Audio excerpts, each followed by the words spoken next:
चलिए आज एक बहुत ही प्यारी सी हिंदी कविता की दुनिया में चलते हैं।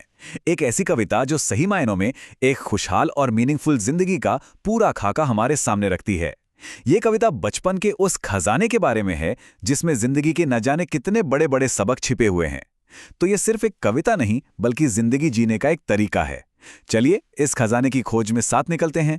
अरे वाह, कविता की शुरुआत ही देखिए कितनी शानदार है ना? ये पंक्तियां हमें सीधे कल्पना और सपनों की दुनिया में ले जाने का एक खुला न्योता देती हैं। और ये हमें याद दिलाती हैं कि बड़े होने का मतलब ये बिल्कुल नहीं कि हम सपने देखना छोड़ दें, बल्कि नए सिरे से सपने देखने की हिम्मत करें। तो बस यहीं से हमारा वो जादुई सफर शुरू होता है। तो चलिए कविता के पहले हिस्से को देखते हैं।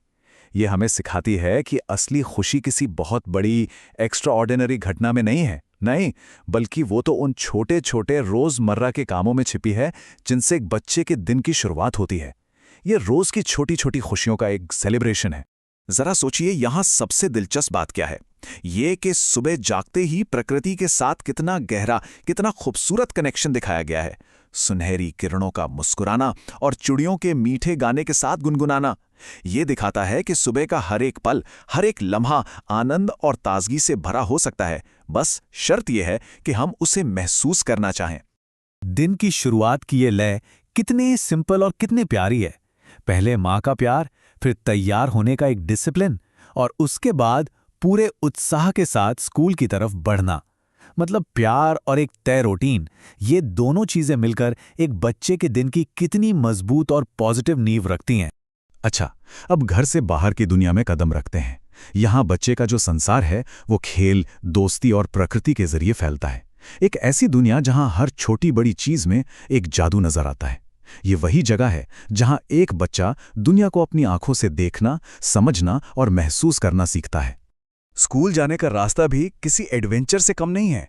ऐसा लगता है जैसे प्रकृति खुद बच्चे के साथ खेल रही हो, मानो ये लहराते हुए पेड़ बाहें फैलाकर उसका स्वागत कर रहे हों। और इस नजरिए से देखें तो प्रकृति भी बच्चे की सबसे अच्छी दोस्त बन जाती है ना? और फिर आते हैं ये मुस्कुराते हुए फूल। ये सिर्फ फूल नहीं हैं, ये तो बच्चे की खुशी में शामिल उसके साथी हैं। यहाँ प्रकृति को एक जिंदा दोस्त की तरह दिखाया गया है। ऐसा लगता है जैसे पूरी कायनात ही बच्चे के साथ मिलकर हंस रही हो, उसकी खुशी में शरीक हो रही हो।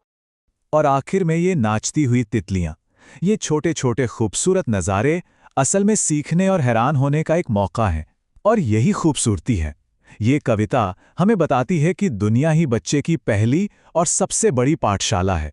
सीखना सिर्फ किताबों तक ही सीमित नहीं है, वो तो चारों तरफ मौजूद है। तो अब हम पहुंचते हैं स्कूल, वो जगह जहां दोस्तों के साथ सीखना कोई बोझ नहीं बल्कि एक मजेदार खेल बन जाता है। यहां मैसेज एकदम क्लियर है, सीखना और मजा करना ये दो अलग अलग चीजें नहीं हैं। अरे भाई, पढ़ना लिखना भी उतना ही मजेदार हो सकता है जितना कि खेलना। अब हम एक बहुत ही जरूरी मोड़ पर आते हैं। देखिए, कविता का जो ज्ञान है वो सिर्फ खुशी और आनंद के बारे में नहीं है। ये छोटी छोटी असफलताओं से मिलने वाली मजबूती और एक मजबूत कैरेक्टर बनाने के बारे में भी है, जो जिंदगी भर हमारे काम आता है। कटी हुई पतंग की ये मिसाल कितनी पावरफुल है। ये हमें निराशा का सामना करने और फिर से कोशिश करने की अहमियत सिखाती है। सोचिए, खेल खेल में ही कितना बड़ा सबक मिल जाता है कि हारना अंत नहीं है बल्कि एक नई शुरुआत का मौका है। यहां पर देखिए, एक चैलेंज है और उस पर रिएक्शन क्या है, इसकी सीधी तुलना की गई है। गिर जाने पर रोने के बजाय मुस्कुराना, ये कविता के पॉजिटिव नजरिए और हिम्मत वाले उस सबसे जरूरी सबक को दिखाता है। सच तो यह है कि मुस्कुराहट भी अपने आप में एक बहुत बड़ी ताकत है।